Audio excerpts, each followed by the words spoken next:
I'm a big fan of history, and there's a moment in Western history that has always captivated me, and it's the fall of the Roman Empire, which did not happen overnight, but was a gradual process of decline and dissolution, mostly because of invaders from without and corruption from within. So the Roman Empire was the greatest political system, the mightiest, most powerful political entity. It stretched from Great Britain to Africa into Asia, all of Europe. All of it was governed and ruled by the Romans, and yet it came undone. And I always wonder what it must have been like for a Christian to be alive at the collapse of the Roman Empire. Because Christians had lived through all these series of persecutions, and the church was flourishing, and suddenly the whole empire comes undone. It must have felt like the world was coming to an end, that all the certainties that they had based their life on were being overthrown politically, economically, culturally, socially. The whole system and its wheels were coming off.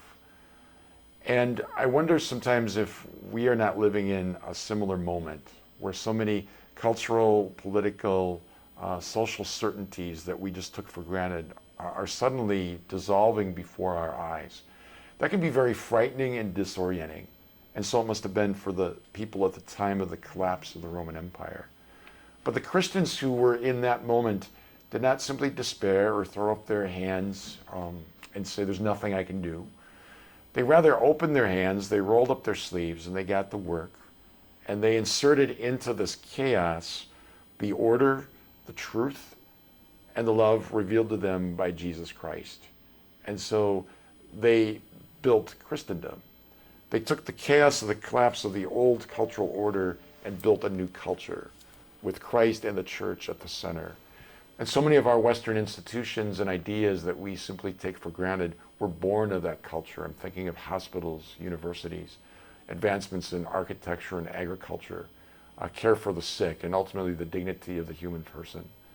The idea that politics and kings and rulers were subject to the law of God. All that came from the church and her insertion into culture.